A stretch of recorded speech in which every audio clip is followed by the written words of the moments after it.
Hello বন্ধুরা, welcome to Bengal study. আজকের ভিডিওটি দশম শ্রেণীর ছাত্রছাত্রীদের জন্য। তোমরা যারা ক্লাস 10-এ পড়ছো তাদের আজকে আমি ভৌত বিজ্ঞানে তোমাদের যে প্রথম অধ্যায়টি রয়েছে পরিবেশের জন্য ভাবনা, সেই অধ্যায়টি নিয়ে আমি কিছু আলোচনা করব।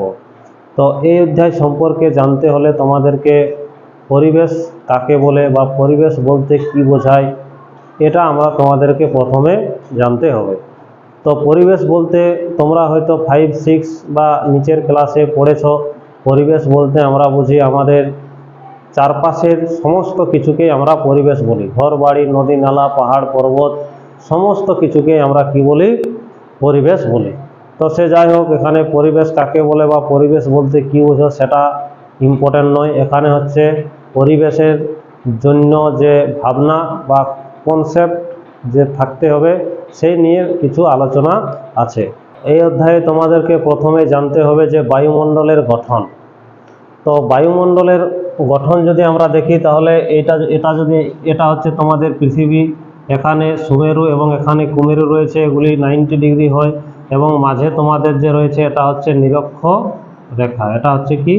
নিরক্ষ রেখা। এই নিরক্ষ রেখার মান কত হয়? 0 ডিগ্রি হয়। এটা তোমরা ভূগোলে পড়েছো আশা করি। তো এই পৃথিবীর চারিদিকটা বায়ুমণ্ডল দ্বারা গঠিত। পৃথিবীর চারিদিকটা কি? বায়ুমণ্ডল দ্বারা গঠিত। এই বায়ুমণ্ডলের গঠন মানে বায়ুমণ্ডল কি কি দ্বারা গঠিত হয়? তো এই বায়ুমণ্ডলের গঠনকে দুটি ভাগে ভাগ করা যায়। দুটি উপাদান দ্বারা গঠিত, দুটি ভাগে ভাগ করা যায়। এক হচ্ছে কি? গ্যাসীয় উপাদান। এক হচ্ছে গ্যাসীয় উপাদান আর দুই হচ্ছে কি? জলীয় বাষ্প। এই দুটি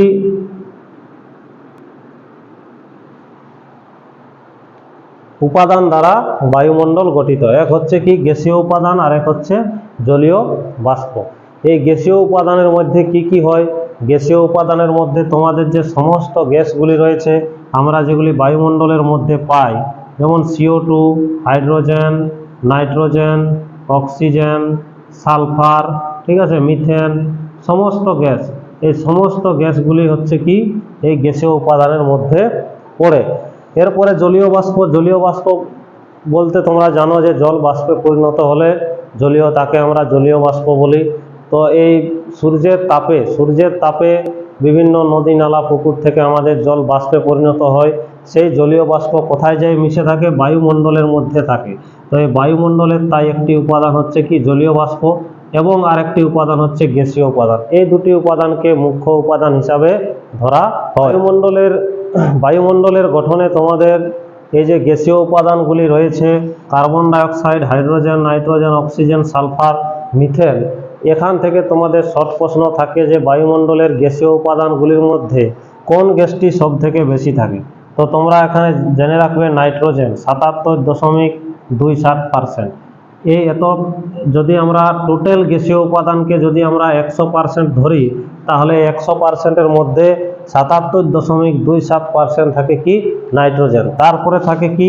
অক্সিজেন 20.08%, এরকম কিছু একটা 20.08, যে কোনো বইয়ে 18ও লেখা থাকে, ঠিক আছে। তাহলে এই নাইট্রোজেন, অক্সিজেন, তারপরে থাকে আমাদের কার্বন ডাইঅক্সাইডের পরিমাণটাও জানতে হবে 0.03%। তো এই তিনটা তোমরা জেনে রাখবে যে নাইট্রোজেন 77.27 ভাগ বা 77.77 ভাগ বা শতাংশ।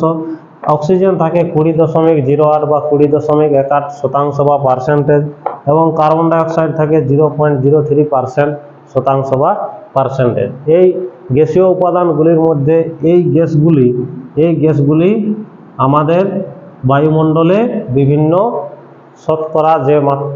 শতকরা হারে এইভাবে থাকে। তো এখান থেকে তোমাদের প্রশ্ন থাকে এই নাইট্রোজেনটা, যে বায়ুমণ্ডলে নাইট্রোজেনের ভাগ কত, অক্সিজেনের ভাগ কত, কার্বন ডাইঅক্সাইডের ভাগ কত। এই তিনটা মুখ্য জিনিস, এগুলি তোমরা কিন্তু জেনে রাখবে। এরা শর্ট প্রশ্ন তোমাদের থাকতে পারে বা MCQ প্রশ্নও কিন্তু থাকতে পারে। এরপরে আমি তোমাদের বোঝাবো যে বায়ুমণ্ডল, এই ভূপৃষ্ঠ থেকে আমরা উপরের দিকে যত যাই আমরা এই বায়ুমণ্ডলকে যে 6টি স্তরে ভাগ করে থাকি। ভূপৃষ্ঠ থেকে উপরের দিকে আমরা যত আমরা উপরের দিকে যাই আমরা বায়ুমণ্ডলকে, এই যে উপরের দিকে যে বায়ুমণ্ডল টোটাল চারিদিকে বায়ুমণ্ডল দ্বারা ঘেরা, এই বায়ুমণ্ডলকে আমরা 6টি স্তরে ভাগ করি। কটি স্তরে? 6টি স্তরে ভাগ করি। তো এই 6টি স্তর, এই হলো বায়ুমণ্ডলের গঠন। এটা আমি মুছে দিচ্ছি। এরপরে তোমরা কিন্তু খাতা বের করে রাখবে এবং খাতায় যে শর্ট প্রশ্ন বা যে টপিকগুলি ইম্পর্টেন্ট সেগুলি আমি বলবো, সেগুলি কিন্তু তোমরা লিখে রাখবে। তো এখানে তোমাদের যে 6টি স্তর রয়েছে, 6টি স্তর হচ্ছে ট্রপোস্ফিয়ার, 2 নম্বরে হচ্ছে স্ট্রেটোস্ফিয়ার, 3 নম্বরে হচ্ছে মেসোস্ফিয়ার, 4 নম্বরে হচ্ছে থার্মোস্ফিয়ার, 5 নম্বরে হচ্ছে এক্সোস্ফিয়ার, 6 নম্বরে হচ্ছে ম্যাগনেটোস্ফিয়ার। এই যে 6টি স্তর রয়েছে, এই 6টি স্তর সম্পর্কে তোমাদেরকে কিন্তু এবারে পড়তে হবে। এই 6টি স্তর থেকে তোমাদের মাধ্যমিকে প্রশ্ন থাকেই থাকে, শর্ট প্রশ্ন কিংবা 2 নম্বর কিংবা শূন্যস্থান পূরণ, এরকম প্রশ্ন এই 6টি স্তর থেকে তোমাদের কিন্তু থাকবেই। তো এই 6টি স্তর থেকে তোমাদের কি ধরনের শর্ট প্রশ্ন, এমসিকিউ, শূন্যস্থান বা একটি দুটি বাক্যে উত্তর দাও, এরকমের যে প্রশ্নগুলি থাকে, সেই প্রশ্নগুলি কেমন ধরনের থাকে সেটা আমি প্রথমে তোমাদেরকে বলে দিই। তো এই 6টি স্তরের মধ্যে তোমাদেরকে দেওয়া থাকতে পারে যে কোন স্তরকে ক্ষুব্ধমণ্ডল বলা হয়, এরা ট্রপোস্ফিয়ার থেকে থাকে। স্ট্রেটোস্ফিয়ার থেকে থাকে কোন স্তরে উড়োজাহাজ চলাচল করে, বা আরও যে স্তরগুলি রয়েছে থার্মোস্ফিয়ার, এগুলির থেকে বিভিন্ন প্রশ্ন থাকে, যেমন কোন স্তরে ভ্যান অ্যালেন বিকিরণ বলয় দেখা যায়, কোন স্তর আছে বলে আমরা রেডিওতে শুনতে পাই, কোন স্তরকে শীতলতম স্তর বলা হয়, কোন স্তরকে উষ্ণতম স্তর বলা হয়। ঠিক আছে, এই সমস্ত প্রশ্নগুলি তোমাদের এই 6টি স্তর থেকে কিন্তু এই সমস্ত শর্ট প্রশ্ন বা এমসিকিউ বা শূন্যস্থান পূরণ প্রশ্ন থাকে, বা বিভিন্ন কম্পিটিটিভ যে পরীক্ষা থাকে, ডাব্লিউপি, কলকাতা পুলিশ, বিভিন্ন যে পরীক্ষা, সেই পরীক্ষায়ও কিন্তু এই সায়েন্স থেকে যে প্রশ্ন থাকে সেগুলি কিন্তু এই সমস্ত থেকেও কিন্তু প্রশ্ন থাকে।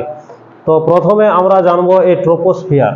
তো এখানে যদি কিলোমিটার হিসাবে আমি ভাগ করি, তাহলে ভূপৃষ্ঠ থেকে 0 থেকে 18 কিলোমিটারের মধ্যে ট্রপোস্ফিয়ার হয়। তারপরে 20 থেকে 50 কিলোমিটারের মধ্যে স্ট্রেটোস্ফিয়ার হয়। তারপরে 50 থেকে 80 কিলোমিটারের মধ্যে মেসোস্ফিয়ার হয়। তারপরে 80 থেকে 500 কিলোমিটারের মধ্যে থার্মোস্ফিয়ার হয়। তারপরে 500 থেকে 750 কিলোমিটারের মধ্যে এক্সোস্ফিয়ার হয়।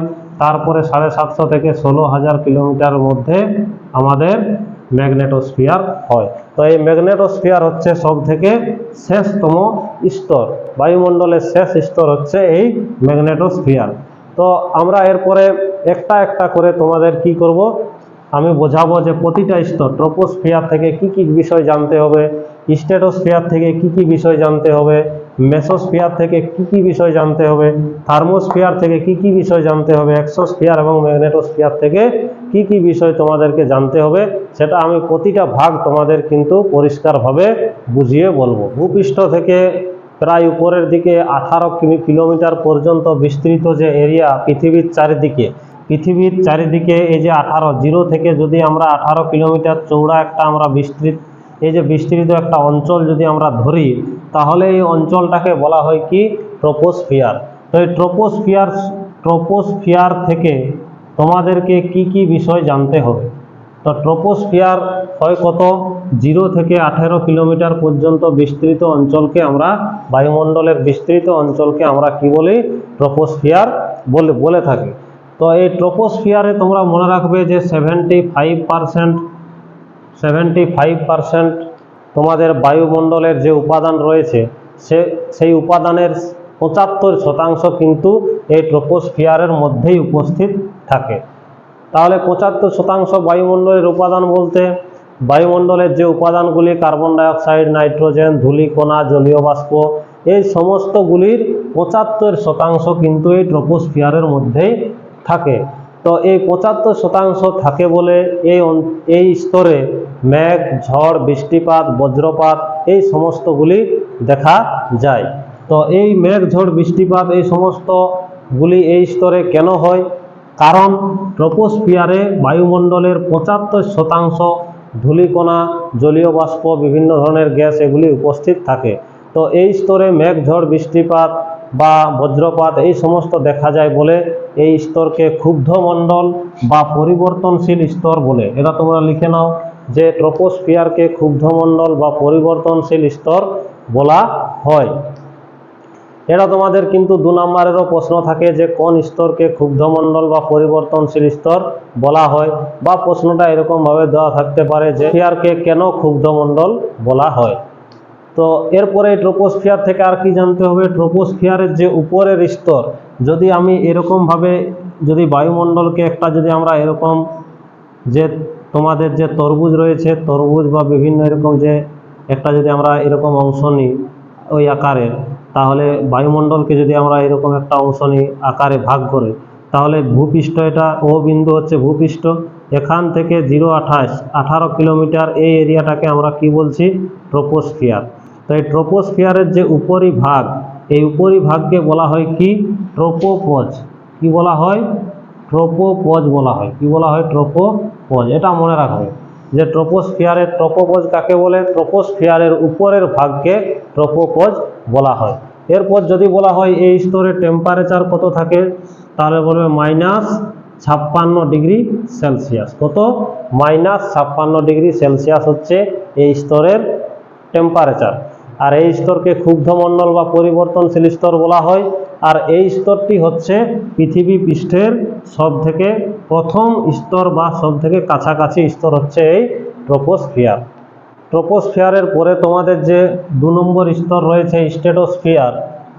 এই স্ট্র্যাটোস্ফিয়ার সম্বন্ধে তোমাদেরকে কি কি জানতে হবে। স্ট্র্যাটোস্ফিয়ার, তো স্ট্র্যাটোস্ফিয়ার 20 থেকে 50 কিলোমিটার মধ্যে হয়। 20 থেকে 50 কিলোমিটার মানে স্ট্র্যাটোস্ফিয়ার, ট্রপোস্ফিয়ারের উপরে যদি আমরা 20 কিলোমিটার থেকে 50 কিলোমিটার, 20 থেকে 50 কিলোমিটার একটা এরিয়াকে যদি আমরা ধরে নিই, বা বিস্তৃত যে একটা অঞ্চল, এই অঞ্চল বায়ুমণ্ডলের যে একটা অঞ্চল, এই অঞ্চলটাকে আমরা কি বলবো, স্ট্র্যাটোস্ফিয়ার। তো এই স্ট্র্যাটোস্ফিয়ারে তোমাদেরকে কি কি পড়তে হবে। এই স্ট্র্যাটোস্ফিয়ারে বায়ুমণ্ডলের যে উপাদান, বিভিন্ন যে গ্যাস, ধূলিকণা, জলীয় বাষ্প, সেগুলি বেশি থাকে না। কি, সেগুলি বেশি থাকে না। তাই এই স্তরে কোনো মেঘ সৃষ্টি হয় না। ধূলিকণা, মেঘ কীভাবে সৃষ্টি হয়, ধূলিকণা এবং জলীয় বাষ্পর মিশ্রণে তো মেঘ সৃষ্টি হয়। তাহলে এই স্তরে ধূলিকণা, জলীয় বাষ্প বেশি থাকে না বলে এই স্তরে কোনো মেঘ সৃষ্টি হয় না। এই স্তরে কি, মেঘ সৃষ্টি হয় না। তাহলে মেঘ সৃষ্টি হয় না বলে এই স্তরে কোনো বৃষ্টিপাত হয় না, বজ্রপাত হয় না, মেঘ, ঝড়, বৃষ্টিপাত এই সমস্ত কিছু হয় না বলে এই স্তরকে কি বলা হয়, শান্ত মণ্ডল বলা হয়। এই স্তরকে কি বলা হয়, শান্ত মণ্ডল বলা হয়। তাহলে এখানে তোমাদের শর্ট প্রশ্ন থাকে যে কোন স্তরকে শান্ত মণ্ডল বলা হয়। তো স্ট্র্যাটোস্ফিয়ারকে শান্ত মণ্ডল বলা হয়। আর এই স্তরকে কেন শান্ত মণ্ডল বলা হয় যদি প্রশ্ন থাকে, তাহলে তোমরা লিখতে পারো যে এই স্তরে বায়ুমণ্ডলের যে উপাদান, জলীয় বাষ্প, ধূলিকণা, বিভিন্ন gas, carbon dioxide, nitrogen, oxygen, এই সমস্ত গ্যাসগুলি এই স্তরে বেশি থাকে না বলে এই স্তরে মেঘ সৃষ্টি হয় না। তাই এই স্তরে কোনো মেঘ, ঝড়, বৃষ্টিপাত, বজ্রপাত হয় না। তাই এই স্তরকে শান্তমণ্ডল বলা হয়। তো এই স্তরকে শান্তমণ্ডল বলা হয়। এই স্তরের টেম্পারেচার যদি বলা হয় কত থাকে, তাহলে 0 ডিগ্রি সি। এই স্তরের টেম্পারেচার কত থাকে, 0 ডিগ্রি সি। এবং এই স্তরে তোমাদের জেট প্লেনগুলি চলাচল করে। এই স্তরে কি চলাচল করে, জেট প্লেন বা উড়োজাহাজ এই স্তরে কিন্তু চলাচল করে। তাহলে তোমাদের এখানে শর্ট প্রশ্ন থাকে যে কোন স্তরে উড়োজাহাজ বা জেট প্লেনগুলি চলাচল করে, তাহলে তোমরা বলতে পারো যে স্ট্র্যাটোস্ফিয়ারে জেট প্লেন বা উড়োজাহাজগুলি চলাচল করে। তাহলে স্ট্র্যাটোস্ফিয়ার থেকে তোমাদের এই সমস্ত বিষয়গুলি থেকে কিন্তু প্রশ্ন থাকে। আর স্ট্র্যাটোস্ফিয়ারের এই 20 থেকে 50 কিলোমিটার বিস্তৃত অঞ্চলকে স্ট্র্যাটোস্ফিয়ার